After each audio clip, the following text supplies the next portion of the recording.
आप सभी को मेरा नमस्कार। स्वागत करता हूं मैं आप सभी का स्कैनर एजुकेशन पे। आज के इस वीडियो में हम द हिंदू को एक नया आर्टिकल लेके आए हैं। इसका एनालिसिस करेंगे, इस एडिटोरियल का, जो कि एक पॉलिटिकल कमेंट के ऊपर है और ऑथर का हम इसमें पर्सपेक्टिव जानेंगे, ओपिनियन जानेंगे, किस तरह से उसने इस टॉपिक को एड्रेस किया है। इसको हम ट्रीट कर रहे हैं एक आरसी पैसेज की तरह, साथ ही साथ एक वोकैब सेशन की तरह भी ये आपका साथ में चलेगा। आपको इसमें आखिरी मिलने वाले हैं tone, title, theme, inference based question, fact based questions, vocabulary based questions. तो बेसिकली जितने भी तरह के क्वेश्चन आपके फॉर्म हो सकते हैं एक आरसी पैसेज में, हम वो देखेंगे यहाँ पे साथ में।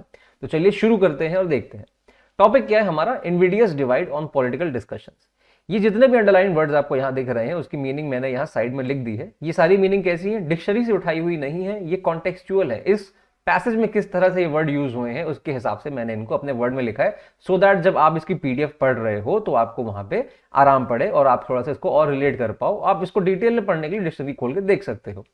तो इनविडियस डिवाइड ऑन पॉलिटिकल डिस्कशंस, एक पॉलिटिकल डिस्कशन है बेसिकली एक, कि किस तरह से चीजें एड्रेस की जा रही है नेशन में जब पॉलिटिकल डिस्कशंस हो रहे हो पार्लियामेंट में, जबकि ये हुआ है जहां पे एक इनविडियस डिवाइड, एक अनप्लेजेंट डिवाइड क्रिएट करने की बात हो रही है। India can do without politicians exacerbating a north south polarization। India को कोई जरूरत नहीं है कि एक नॉर्थ साउथ पोलराइजेशन क्रिएट किया जाए, एक डिवीजन क्रिएट किया जाए दो अपोजिट ग्रुप में, खासतौर से कब, जब पॉलिटिशियन क्रिएट कर रहे हो। The remark on North Indian states made by DMK member of Parliament S. Sethil Kumar in the Lok Sabha since expunged from the records was unworthy of a lawmaker। तो जो north Indian states पे remark किया DMK के member of parliament, इनका नाम जो लिखा हुआ है लोकसभा में, और इस रिकॉर्ड को हटा दिया गया, डिलीट कर दिया गया, ये अनवर्दी है किसी भी लॉ मेकर के लिए। To speak disparagingly of fellow beings for their beliefs, food habits और cultural practices is nothing short of bigotry. इस तरह से बात करना एक अनकाइंड मैनर में अपने फेलो बींग्स के लिए, उनकी बिलीफ को लेके, उनकी फूड हैबिट को लेके, कल्चरल प्रैक्टिस को लेके, ये बहुत ही ज्यादा बायस्ड और पार्शियल है। पॉलिटिकल प्रेफरेंसेस में vary from region to region in a vast country such as India. अब इंडिया में कहीं भी जो पॉलिटिकल प्रेफरेंसेस कुछ भी हो सकती है, कहीं कोई बीजेपी को पसंद कर रहा है, कहीं कांग्रेस, कहीं रीजनल पार्टी, तो बेसिकली अलग अलग पॉलिटिकल प्रेफरेंसेस है कंट्री के अलग अलग पार्ट्स में। There are various imbalances in this vast landscape. इस पूरे लैंडस्केप जो कि हमारा देश है, इंडिया है, इसमें बहुत सारे इम्बैलेंसेस हैं in terms of literacy, education, natural resources, access to trade routes and demographic composition. तो इन सब चीजों को लेते हुए बहुत सारे इम्बैलेंसेस हैं, तो पॉलिटिकल प्रेफरेंसेस में भी हो सकेंगे। These imbalances also reflect in the country's political and economical structures। तो बेसिकली जिस जगह जिस तरह का इम्बैलेंस है उस तरह का पॉलिटिकल इकोनॉमिकल स्ट्रक्चर होता है, उस हिसाब से वहां की प्रेफरेंस होती है। Some regions are more advanced economically while some others have a higher capacity to influence the political course of the country। कुछ रीजन ऐसे हैं जो कि इकोनॉमिकली ज्यादा एडवांस हो गए हैं, और कुछ रीजन ऐसे हैं क्योंकि वहां पे पॉपुलेशन ज्यादा है, या फिर आप कह लो कि एमपी वाली सीट ज्यादा है, तो वो political course of the country decide करने में ज्यादा योगदान दे पाती है। Imbalances apart, there is vast diversity in India in terms of religion, language, culture and culinary habit.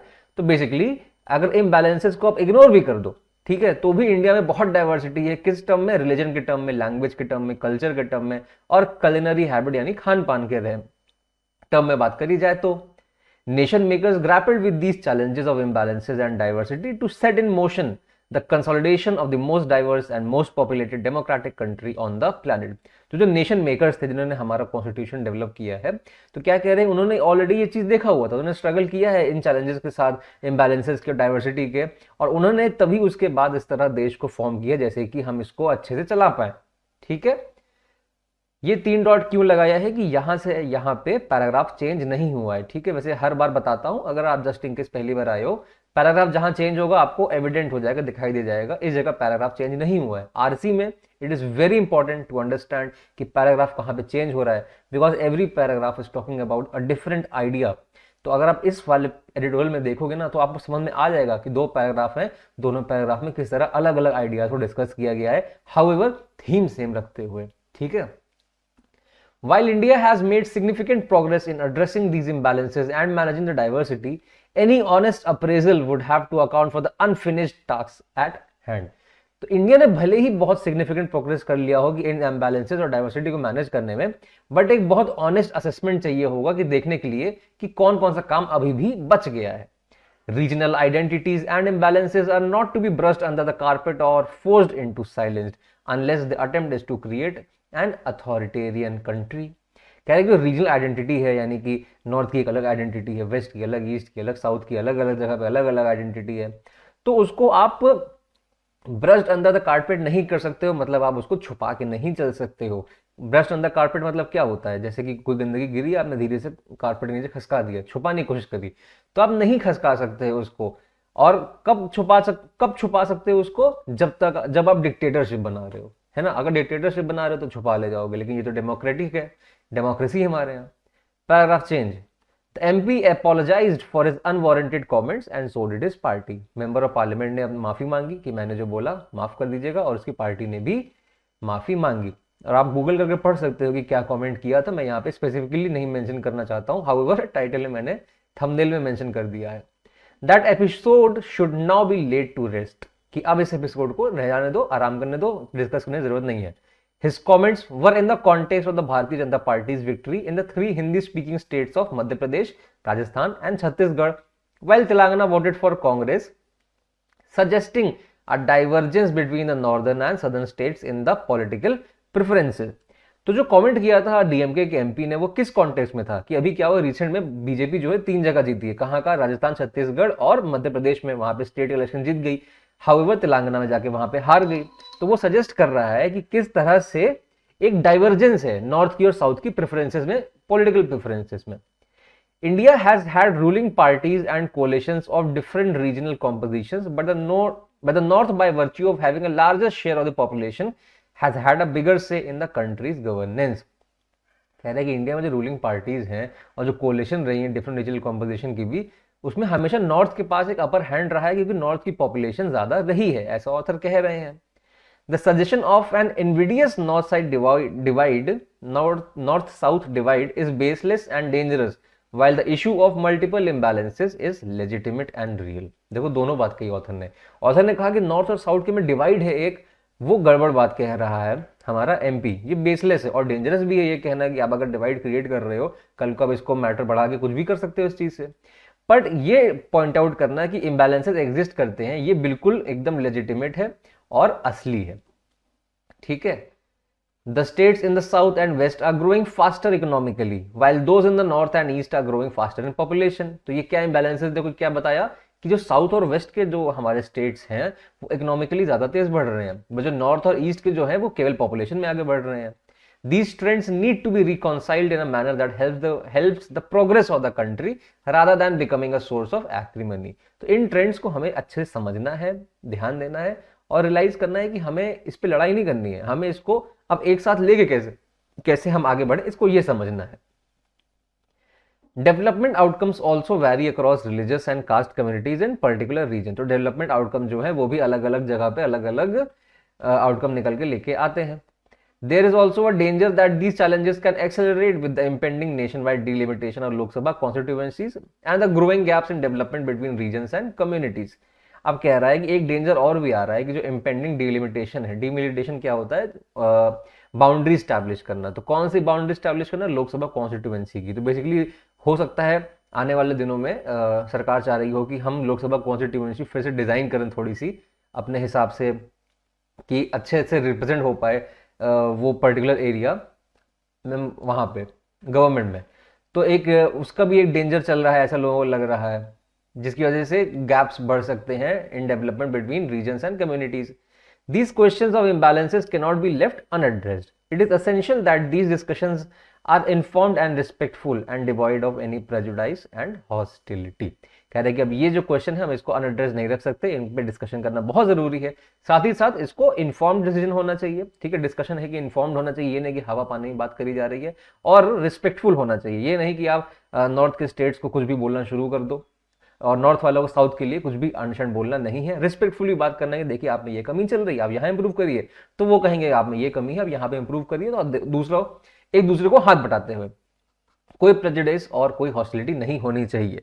तो ये था हमारा ऑथर का टेक इस पूरे कॉन्टेक्स्ट में कि जो अभी कमेंट हुआ है नॉर्थ इंडियन स्टेट्स के ऊपर, उसको लेके। तो हम सीधा अपने क्वेश्चंस को अटैक करते हैं, जैसे कि हमारे एग्जाम में आ सकता है। What is the predominant tone of the passage. तो पैसेज का टोन क्या है। मैंने पहले क्या बताया आपको कि या तो पॉजिटिव होगा या नेगेटिव होगा या न्यूट्रल होगा। ठीक है, आपको पढ़ के समझ में आ जाएगा। अभी तक हमें पढ़ के ये समझ में आया कि टोन बहुत पॉजिटिव भी नहीं है, टोन बहुत नेगेटिव भी नहीं है। क्यों? जो पहला पैराग्राफ है उसमें थोड़ा नेगेटिव है कि ऐसा कमेंट नहीं होना चाहिए, ये गड़बड़ है, ये गड़बड़ है, ये चीज़ नहीं होनी चाहिए, वो चीज़ नहीं होनी चाहिए। दूसरा जो है पॉजिटिव है कि आगे ऐसा है, हमें एक ऑप्टिमिस्टिक अप्रोच लेकर चलना चाहिए, हमें ऐसा नहीं करना चाहिए, वैसा इस तरह अप्रोच लेके आगे बढ़ेंगे तो अच्छा होगा। तो यहाँ पे एक पॉजिटिव ऑप्टिमिस्टिक आउटलुक देना चाह रहा है। तो इन दोनों का ही मिश्रण है। अब ओवरऑल तरह से देखोगे तो ऑथर क्या कर रहा है यहाँ पे, वहां पे एक बैलेंस्ड अप्रोच लेके चल रहा है। बैलेंस्ड अप्रोच किस तरह का है कि मैं आपको पॉजिटिव भी बता रहा हूं, मैं आपको नेगेटिव भी बता रहा हूं, उसका आउटकम है कि आप एक न्यूट्रल पाथ लेके चलो। तो मेरे हिसाब से इस हमारे पैसेज में न्यूट्रल हमारा परफेक्ट बैठ जाएगा। तो हमारा इसमें न्यूट्रल टोन हम लेके प्रीडोमिनेंट इसमें आंसर मार्क कर देंगे। ठीक है, next main theme of the passage. Main theme of the passage के लिए मैंने क्या कहा है, सारे ऑप्शन के पास जाओ, देखो इसके बारे में बात हो रही कि नहीं।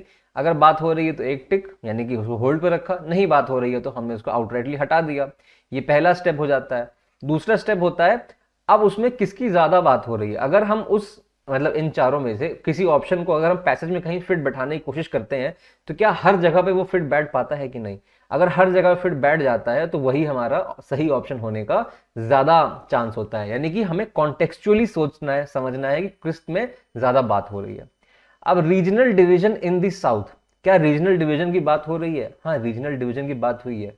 आगे लिख दिया इन साउथ, क्या साउथ के रीजनल डिवीजन की बात हुई है? नहीं, रीजनल डिवीजन की बात हुई थी बट साउथ में नहीं। इन जनरल बताया रीजनल डिवीजन की यहाँ बात चल रही है, किस तरह साउथ का स्टेट को लगता है कि नॉर्थ को भाई प्रेफरेंस दूसरी है और साउथ को प्रेफरेंस दूसरी है, नेशन बिल्डिंग में अलग कंट्रीब्यूशन है। तो हाँ, बिल्कुल बात हुई रीजनल डिवीजन की बट साउथ में नहीं, इन जनरल। तो ये हम ऑप्शन हटा देंगे, पहला वाला हट गया। इकोनॉमिक डिस्पैरिटीज इन रिलीजियस कम्युनिटीज, इकोनॉमिक डिस्पैरिटी की बात हुई है, बिल्कुल बात हुई है। कहा गया है कि जो साउथ और वेस्ट है इकोनॉमिकली ज्यादा ग्रो कर रहे हैं, बट जो नॉर्थ और ईस्ट है वो पॉपुलेशन वाइज बहुत ग्रो कर रहे हैं, लेकिन इकोनॉमिकली उतना बढ़िया नहीं काम कर रहे हैं। इसकी बात हुई है। लेकिन रिलीजियस कम्युनिटी की बात हुई है नहीं, तो ये भी हटा दोगे। ठीक है, national unity amidst various imbalances, क्या नेशनल यूनिटी बिल्ड करने की बात हो रही है? अब यहां पे आपका थोड़ा सा एक्स्ट्रा दिमाग लगाने की जरूरत है। अब ये आपको क्वेश्चन हो जाता है 3 स्टार। ठीक है, 3 स्टार क्वेश्चन है ये। क्यों है? यहां नेशनल यूनिटी अपफ्रंट नहीं बोला है कि नेशनल यूनिटी की बात हो रही है, बट यहां पे आपको थोड़ा सा अपना इन्फ्रेंस वाला दिमाग, थोड़ा सा एनालिटिकल बुद्धि लगानी पड़ेगी। क्यों लगानी पड़ेगी? जब हमारी बात हो रही है कि साउथ में ये कमेंट आया है नॉर्थ स्टेट्स के लिए, ठीक है, तो आप क्या कह रहे हो? नहीं होना चाहिए, यानी कि आप नेशनल यूनिटी के बारे में बात कर रहे हो। अगर आप कह रहे हो कि इम्बैलेंसेस हैं साउथ और वेस्ट में और नॉर्थ और ईस्ट में जो कि नहीं होने चाहिए, तब भी आप नेशनल यूनिटी की बात कर रहे हो। तो टेक्निकली अगर आप देखोगे तो नेशनल यूनिटी की बात हो रही है, हाँ हो रही है। डायरेक्टली हो रही है नहीं, बट इसमें हिडन है वो चीज। जैसे आपका सब्जेक्ट मिसिंग होता है इंपेरेटिव सेंटेंस में, तो वैसे इंपेरेटिव सब्जेक्ट है आपका, इंपेरेटिव थीम है आपकी ये। तो नेशनल यूनिटी तो है। वेरियस इम्बैलेंसेस के बीच में नेशनल यूनिटी की बात हो रही है, बिल्कुल 100% हो रही है। इसको तो मैं डबल टिक लगा कर रखूंगा, अच्छा ऑप्शन निकल के आया। On political apologies, political apology तो एक छोटा सा पार्ट था कि हाँ भाई उन्होंने ऐसा बोल दिया, उन्होंने माफी मांग ली, बट ओवरऑल डिबेट हमारा इस चीज का नहीं, ओवरऑल डिबेट हमारा नेशनल यूनिटी का है। तो ये भी हम ऑप्शन हटा देंगे। हेंस जो ऑप्शन सी है हमारा वो सही हो जाता है। ठीक है, अब कमेंट करके बताना ये वाला क्वेश्चन कैसा लगा। एकदम अलग तरह से लेके आया हूं और मुझे कभी कभी लगता है कि अगर कोई भी एग्जामिनर लेवल इंप्रूव करेगा तो इस तरह की चीजें वो ऐड करने की पूरी क्षमता रखता है। Next, according to the passage what did the DMK member of parliament apologize for, यानी कि एकदम फैक्ट बेस्ड क्वेश्चन। किस लिए माफी मांगी? इकोनॉमिक डिस्पैरिटी के लिए माफी मांगी? नहीं। अनवारंटेड कमेंट के लिए आप माफी मांगी? हाँ भैया, उन्होंने जबरदस्ती का कमेंट किया। पॉलिटिकल प्रेफरेंसेस के लिए नहीं, रीजनल इंबैलेंसेस के लिए नहीं। वेरी इजी क्वेश्चन, बी हमारा सही हो जाता है। Next, What states are mentioned in the passage as having a higher economic growth in the south and west? तो कौन से स्टेट हैं जिनकी इकोनॉमिक ग्रोथ ज्यादा है साउथ और वेस्ट में? कौन से स्टेट के बारे में बताया गया है? फैक्ट बेस्ड है, चलो चलते हैं। एमपी, राजस्थान, छत्तीसगढ़? नहीं, इनके बारे में बात हुई है, लेकिन क्या साउथ और वेस्ट के स्टेट है? वो भी छोड़ो। मेन बात क्या है कि हमें ये नहीं बताया है कि कौन से स्टेट। उन्होंने कहा है southern and western states in general. तो ये वाला भी नहीं होगा और ये वाला भी नहीं होगा, ये हमारा ऑप्शन सही हो जाता है। अगर नहीं समझ में आता है, नहीं मिल रहा है, तो एक मैंने आपको बताया है स्कैनिंग। स्कैनिंग में क्या करते हो, अब यहाँ पे साउथ वेस्ट आपका कीवर्ड हो गया है। अब पैसेज में जाओ, कहाँ पे साउथ वेस्ट लिखा है, जहां मिल जाए उसके अगल बगल के एक एक सेंटेंस पढ़ लो, आंसर मिल जाएगा। इसको कहते हैं स्कैनिंग, यानी कि कीवर्ड आप क्वेश्चन से ढूंढ लो और उसको जाके ढूंढना शुरू कर दो पैसेज में, उसके अगल बगल की चीजें पढ़ लोगे, आपको आंसर मिल जाएगा। Next, what is the meaning of the phrase invidious north south divide as used in the passage? invidious क्या कहा, unpleasant, north south ही हो गया, divide मतलब division, एक unpleasant division based on geography, तो north south क्या हो गया, ज्योग्राफी हो गई, डिवीजन तो हो ही गई, invidious unpleasant हमारा पहला वाला ऑप्शन ही हमारा सही आंसर हो जाता है, तो इसको हटा दो, बाकी पढ़ना ही नहीं है। Next, what does the phrase brushed under the carpet imply in the passage? अब एक कारपेट है, उसमें डिजाइन बनी हुई है, अब यहाँ पे गिरा दी गंदगी आपने, तो आपने कारपेट को यहाँ से फोल्ड किया, गंदगी यहाँ पे डाल दी और कारपेट आपने वापस रख दिया, तो कारपेट के अंदर कुछ गंदगी आपने ब्रश करके क्या करना चाहा, गंदगी को छुपाना चाहा, तो यानी कंसील करना या इग्नोर करना हमारा सही ऑप्शन हो जाता है। In the context of the passage, what does impending nationwide delimitation refer to? Impending मतलब जो चीज होने वाली है, forthcoming, नेशन वाइड डिलिमिटेशन का मैंने क्या कहा, बॉर्डर स्टैब्लिश करना, ठीक है।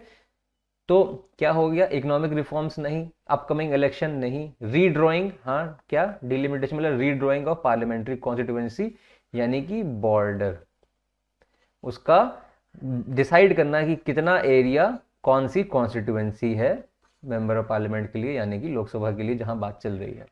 पॉपुलेशन कंट्रोल मेजर नहीं है, यानी सी ऑप्शन हमारा सही हो जाता है। What inference can be drawn from the passage regarding the intention behind discussing imbalances and diversity in India?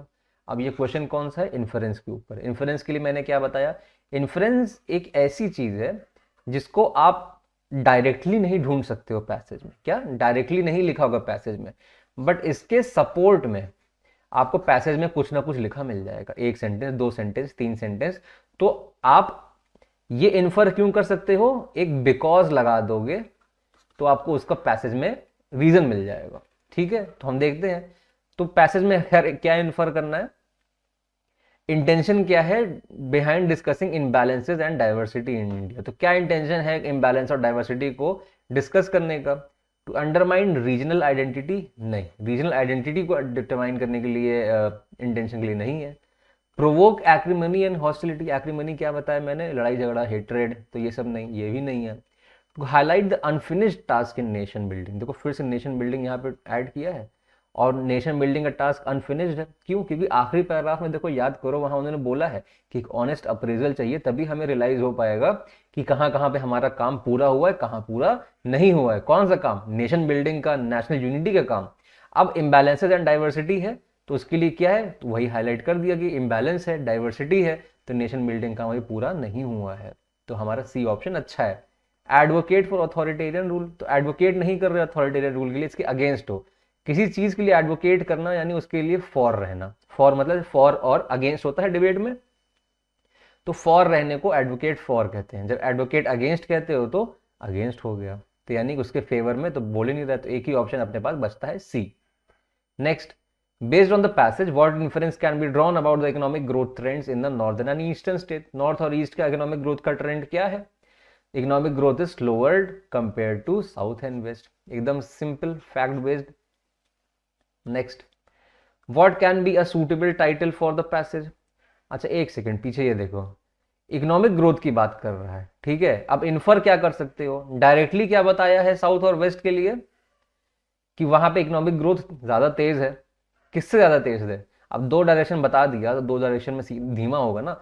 North और ईस्ट के लिए बताया है कि वहां पॉपुलेशन तेजी से बढ़ रही है, और साउथ और वेस्ट के लिए बताया है कि वहां पे इकोनॉमिक डेवलपमेंट ज्यादा तेजी से हो रहा है, तो ज्यादा तेजी से किससे ज्यादा तेजी से, नॉर्थ और ईस्ट से, इसलिए हम ये इन्फ्रेंस में क्वेश्चन यहाँ पुट किया है, ठीक है। What can B suitable title for the passage, passage का टाइटल कैसे है, सिंपल, थीम को जैसे सॉल्व करते हो वैसे आपको टाइटल का भी सॉल्व करना है, हाउएवर चीज दोनों अलग है, अगर आप डिटेल में जाओगे, पढ़ोगे, समझोगे, तो दोनों चीज ही डिफरेंट है, बट सॉल्व करने का तरीका एक हो जाता है। पहला काम क्या है, होल्ड पे रखना और इग्नोर करना, दूसरा काम क्या है, कॉन्टेक्स्ट बताना पूरे पैसेज में। तो क्या है suitable title, political preferences in diverse India, क्या पॉलिटिकल प्रेफरेंसेस के बारे में बात हो रही है डाइवर्स इंडिया में, हाँ बात तो हो रही है।